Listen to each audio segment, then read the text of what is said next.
que Cristo era o próprio Pai. Entendeu? E todas as heresias. Cipriano, bispo de Cartago, chamou tal heresia de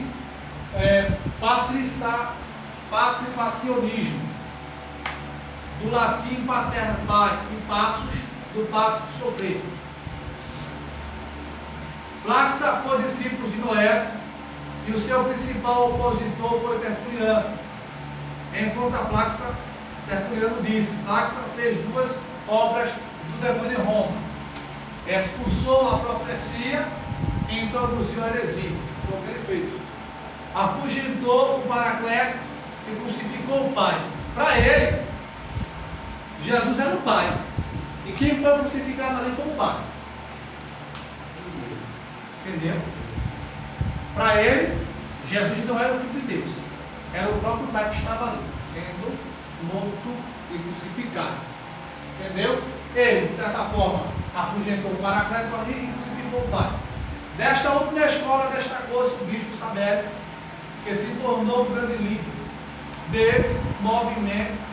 Por isso, o sabelianismo.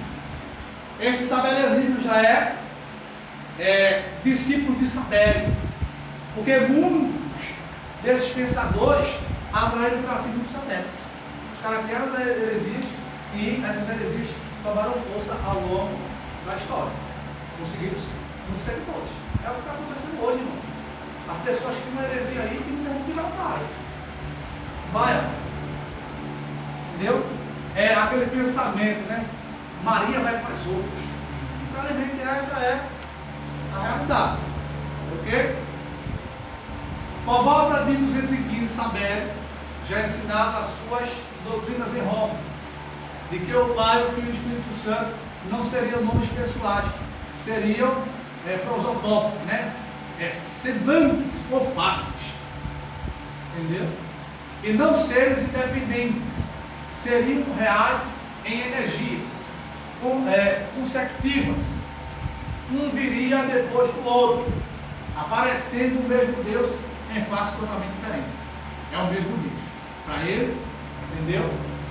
Para Sabélio, Deus ele veio da parte de Jesus e Deus veio da parte do Espírito Santo. Entendeu? Era um Deus com três faces diferentes, né? Trata-se, pois, do mesmo Deus agindo na história por meio de três semblanças diferentes. Entendeu? Hipócrita, em contra todas as heresias, refutou essas ideias que hoje são defendidas pelos unicistas. Outro mal assombrado aí foi Ário. Ário foi o filho de Satanás que criou heresias também. E dentre as heresias de Ários, hoje existe, tá certo? Os arianos, as pessoas que até hoje não seguem aí as ideias de Ário. Ário fundou esse movimento em Alexandria no ano 318. Como a controvérsia começou sua doutrina, contrariava a crença ortodoxa seguida pela igreja. A controvérsia girava em torno da eternidade de Cristo. Entendeu? Para Ários, Jesus, ele foi criado, ele foi gerado. Ele não é aquele Deus que a gente crê que existia na eternidade passada, junto com o Pai, sendo ele a mesma pessoa. Aquele Deus que a gente acredita que ele é o anjo do Senhor, que apareceu no Antigo Testamento a Abraão, a Manoá, a Jacó, entendeu? E etc. A Josué como anjo do Senhor. Ok?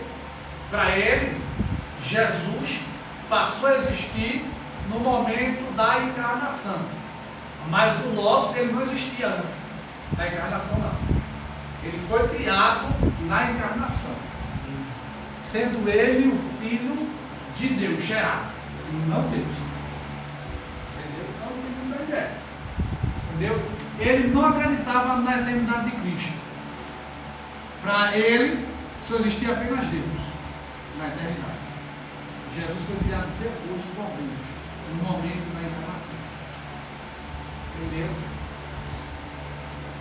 Atanásio, em 296 a 373, o inimigo implacável da doutrina diária, dizia que o Filho, ele é eterno sim.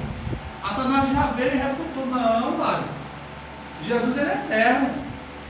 Jesus existia, tá certo? Na pessoa do Deus Filho, antes da encarnação, ele era o Deus Filho. Quem vivia com Deus na eternidade passada, entendeu? E depois, ele encarnou, vindo como Jesus homem, que é um personagem que foi criado, que veio com o propósito de redimir a humanidade dos seus pecados. Ok? Então, Atanásio, inimigo implacável da doutrina diária, dizia que o Filho é assim eterno, e da mesma substância do Pai, ou seja, homeousios, da mesma substância, consubstancial. Foi o termo central para o argumento de Atanásio contra a área e a solução do problema trinitariano, oferecido no concílio de Nicéia em 325. Certo? Para Atanásio, Jesus era eterno sim, e fazia parte da mesma substância do Pai.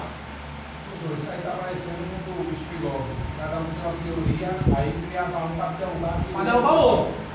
Entendeu? E adeptos os seguiam. Entendeu? Nesta teoria. Isso aqui é olha, acho que estou apenas algumas linhas de pensamento acerca da pessoa de Cristo, mas existem muitas. Se você comprar um livro de dicionário de teologia, você vai ver que existem muitas ideias acerca da pessoa de Cristo, da pessoa de Deus, da humanidade de Jesus. Existem muitas teorias, existem muitos pensadores. E infelizmente, até hoje, essas teorias desses pensadores surgem influência na humanidade. Essas pessoas que até hoje acreditam nessa ideia. Entendeu aí? Infelizmente, isso aí é problema, né? De interpretação. Entendeu? Olha, certa feita eu li um livro, e nesse livro dizia que o maior perigo de um leitor e um estudante da Bíblia no momento que está lendo. Por quê? Ao ler a Bíblia, não estou para você faz uma boa interpretação ou uma má interpretação. Esses homens que levaram essas ideias, espiosos, irmãos. Espiosos. Eram os nerds da época. Entendeu? Eram os canos da época. Que infelizmente criaram ideias. Entendeu? E dessas ideias que foram criadas as heresias. Isso tudo para desconstruir para a pregação dos apóstolos. Porque depois de Cristo surgiu muitas ideias, com muita força. Então eles morreram enganados, com a própria teoria dele, né? Com a própria teoria. Morreram enganados. Ou seja, para a época ele tinha certeza que estava certo. Estava certo. Entendeu? Agora veja, o problema é que o cara cria a ideia, e na ideia que ele cria, ele acha que aquilo é o certo. O perigo caiu. E ele passa essa ideia para as outras pessoas. Onde essas pessoas analisam a ideia desse cara e também acredita que esta ideia é correta. É o que acontece muito hoje, irmãos. Os caras não criam heresias e as pessoas são levadas. Muitos sem fazer nenhuma análise. Então, os outros pensadores surgiram na história e criaram ideias para combater e refutar essas ideias. As heresias existiam na sua época. Entendeu? Então sempre pessoas levantavam e criavam heresias, pensamentos inadequados acerca do Pai, do Filho e do Espírito Santo, e pessoas se levantavam para refutar, para rebater. Entendeu? Ele criava uma ideia, aí chegava outro, criava outra ideia, mas desconstruía. Às vezes certa, que desconstruía, e via outro, já criava outra ideia para desconstruir. E assim sucessivamente. E até hoje existe. Entendeu? Quantas ideias é criada aí fora? Por conta do espiritismo, vai cada um tem a sua ideia, a gente quer defender a sua. Quer defender a sua. Entendeu? Só que, infelizmente, hoje está pior. Porque pessoas estão criando ideias e pessoas estão seguindo as ideias criadas sem analisar essas ideias.